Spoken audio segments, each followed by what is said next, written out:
Assalamualaikum warahmatullahi wabarakatuh. Alhamdulillah pagi ini kita memasuki ibu kota ya, tepatnya di Menara 165 dengan jumlah pastuper di Indonesia kurang lebih sebanyak 11.579 pastuper. Alhamdulillah kita sekarang diperjalankan oleh Allah Subhanahu wa taala untuk memasuki ibu kota dan dibuka dengan event yang cukup meriah. Apa itu? Yaitu MPGU, Merintis Pastuper Generasi Unggul. Event ini cukup spesial ya, karena kita dari tim pusat full tim ya, sini semua kumpul, dan lebih spesial lagi karena salah satu yang membuatnya adalah tim dari Ikro datang ke sini. Ada Bu Aat ya, ada ibu kita semua, kemudian dari tim yang lain juga berhadir yang akan sama-sama sharing bagaimana sih ke depan pas Al-Kaso, bagaimana dan seterusnya. Intinya adalah bagaimana kita membentuk pastuper dengan 3 ya, profesional, beradab, dan berdaya juang. Seperti apa keseruannya? Yuk kita lihat bareng-bareng. Iya. Oke.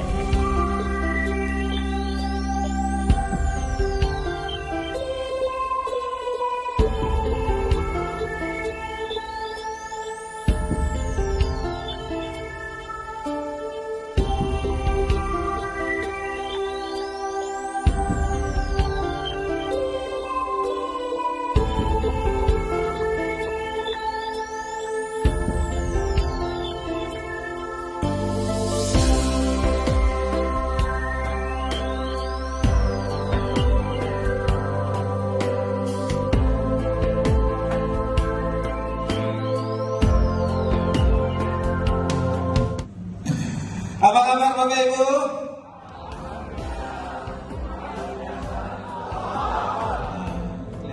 Salam pas.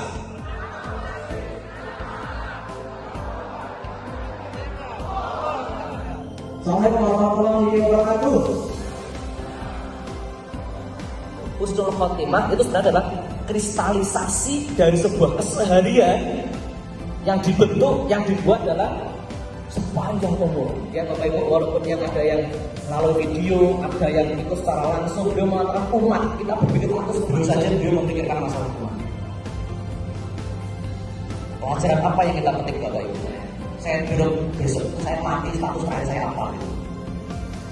Nah, kita akan mulai apa yang menjadi keresahan Ustaz Haris, dan kita coba meraba apa yang menjadi keresahan juga. Kita akan ketik, misalnya penyakit hernia inguinalis, 150.000 kasus per tahun di Indonesia. Bantuan Bapak Ibu. Nanti kita akan evaluasi lah. Operasi kanker payudara ini yang berapa itu? Yang pernah dilakukan? Belum pengobatannya ya. Ini 150 berapa ini? Sekitar 150.000 per tahun. Kejayaannya itu digilirkan. Orang putih itu sekarang di atas. Siap ya? Pastuper, profesional, beradab, berdaya juang. Tapi Allah diberi sehat 20 tahun, diberi sehat 30 tahun. Seminggu sakit, intinya obat kemana? Dokter kemana? Lupa dia ada Allah. Jawabannya luar biasa Bapak Ibu. Melalui fasilitas dakwah seperti ini luar biasa. Tauhid itu luar biasa. Kita bagi bareng-bareng ya Pak. Siap Bu? Bismillahirrahmanirrahim. Ada ilmu yang bermanfaat. Amin ya rabbal alamin. Kembali ke sini ya. Saat mau pertemuan apa? Mantul kan? Mati seperti dan itu terus berulang-ulang menyelesaikan kasus lokal di area jari dan pergelangan tangan begitu. Betulkan dengan apa? Melangkah kaki, buka kaki itu supaya kalibrasi di posisi betul. Punggungnya kanan berarti seringkan hata kanan. Nah, luruskan lagi sama.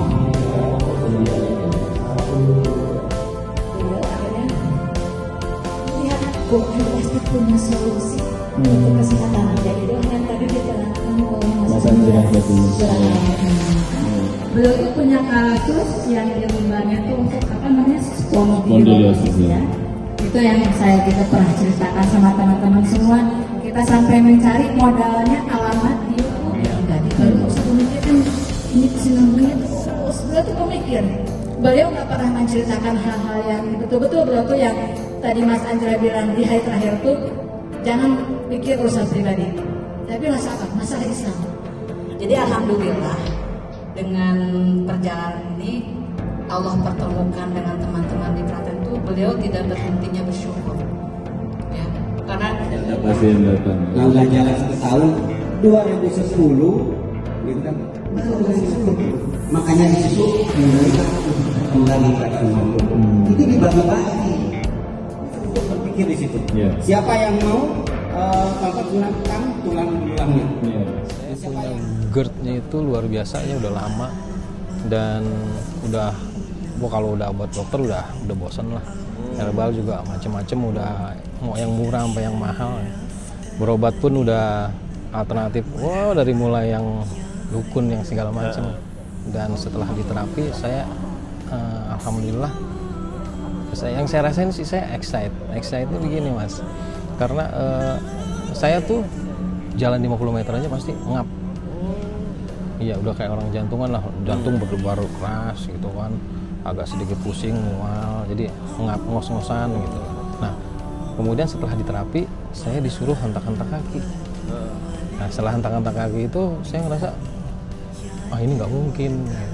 Karena sebelum saya diterapi, saya nggak mungkin melakukan engklek itu, nggak mungkin saya bisa. Gitu, karena saya kalau misalkan contohnya di satu tempat yang ada tangganya, saya udah ngeri duluan. Iya, karena pasti saya nggak kuat. Iya, kalau jalan ke masjid aja yang jaraknya itu 100 meter, itu sama masjid saya istirahat dulu, ngos-ngosan, gitu. Tapi setelah kenal PAZ, diterapi sekali, kemudian engklek gitu di rumah ya perubahannya tuh signifikan lah, signifikan. Nah, sampai akhirnya jadi setelah itu saya juga akhirnya bawa istri yang memang sudah kemana-mana juga di lumbar 45. Iya, itu dia pakai korset terus kemana-mana berobatnya segala macam, dokter pun juga ya udah bosen. Nah, dibawa ke tempat teman saya Pak Herlambang, terapi sekali, pulang nggak pakai korset. Ya alhamdulillah sekarang saya kalau nggak enak ya saya selama kenal PAZ pokoknya ke dokter tuh jarang lah. Begitupun istri anak saya gitu ya. Kalau dulu kan saya ke dokter langganan, dikit-dikit UGD ya gitu. Dan ya artinya yang tadinya saya nggak bisa apa-apa, sangat lemah sekali. Alhamdulillah saya sekarang bisa bantu banyak orang, meringankan beban orang. Adanya MPQ ini menurut Bapak gimana? Ya ini sangat manfaat buat saya pribadi, terutama juga buat teman-teman ya. Pertama ini untuk saling mengenal dan pastrupel di wilayah. Yang kedua pasti ada sesuatu yang baru yang disampaikan. Iya, jadi pasti ada ilmu yang tentunya saya dapat. Pertama tadi ya Mas Anjrah, ada Mas Budi, wah itu pasti itu sesuatu yang baru. Mas Budi tadi itu pemahaman baru buat saya. Jadi sangat manfaat sekali. Assalamualaikum, saya dengan Lucy. Anak saya nomor 2 itu ada keluhan di payudara, di benjolan di payudara sebelah kanan. Kebetulan saya dari farmasi, jadi masih minded obat-obatan dan harus ke dokter. Setelah saya bawa ke dokter, dan dokter menyarankan di biopsi. Begitu sampai di rumah, suami saya bilang, boleh nggak sekali ini ikutin saya aja buat diterapi dengan PAZ gitu. Nah saat itu saya masih apa sih PAZ gitu. Terus akhirnya tapi tetap saya biarkan suami saya sama anak saya untuk diterapi kan. Setelah dari situ qadarullah ya, jadi waktu itu dibawa ke Ruhat 165 ke rumah Pak Herlambang ya. Terus pulang dari sana saya juga masih nggak mau nanya dulu diapain gitu. Nah terus kami berangkat umroh sekeluarga. Begitu itu dapat 2 hari dari terapi. Begitu sampai Madinah, itu masya Allah, alhamdulillah yang tadinya benjolan di sebelah kanan itu kayak kata anak saya ya ini ya Mas, cairan benjolannya melumer. Nah terus kayak mengarah ke tengah gitu dan keluar sendiri nanahnya yang banyak banget. Terus kami tetap konsultasi dengan Pak Herlambang, terus nggak apa-apa terusin aja Bu sampai nanahnya habis, nanti keluar darah akan selesai. Nah dari situ baru saya nanya anak saya gitu, dikasih PR apa aja, dia apain aja di sana gitu. Nah terus ya, dan itu masya Allah alhamdulillah itu bismillah ya Mas, setelah nanahnya selesai ganti darah, dan itu pori-pori yang tadinya itu membuka sendiri itu menutup sendiri, bersih dan langsung mengering. Nah di situ sebenarnya saya masih tetap ya, kebetulan ada Bu Aisyah yang juga nerapi di sini. Nah itu saya masih sombong juga tuh, diam-diam saya masih kasih betadine, saya masih ini jujur di sini ya. Terus apa namanya, anak saya tetap waktu umroh itu di masjid tetap jalannya engklek, waktu itu masih istilahnya engklek ya, HK yang sekarang. Nah itu engklek itu. Terus habis itu pulang dari umroh kami kontrol lagi ke Ruhat, alhamdulillah itu dinyatakan udah bersih. Tapi saya sih belum USG lagi, cuman tinggal apa waktu itu kerengkal gitu apa ya istilahnya. Nah itu mungkin jaringannya belum kembali lagi ya. Setelah dia HK rutin, alhamdulillah benar-benar seperti nggak pernah ada benjolan. Alhamdulillah bismillah. Saya tuh motivasi juga waktu ikut basic, tetangga saya banyak yang saraf kejepit, dan itu si tetangga saya tuh selalu mengeluh nggak bisa aktivitas normal, sakit banget katanya. Terus ada juga yang autoimun, makanya waktu di Bandung saya ikut yang autoimun. Jadi saya nggak tahu istilahnya apa, medisnya apa, cuman kalau makan yang tepung-tepungan sama yang beras, nasi-nasi gitu sariawan, nggak bisa sembuh.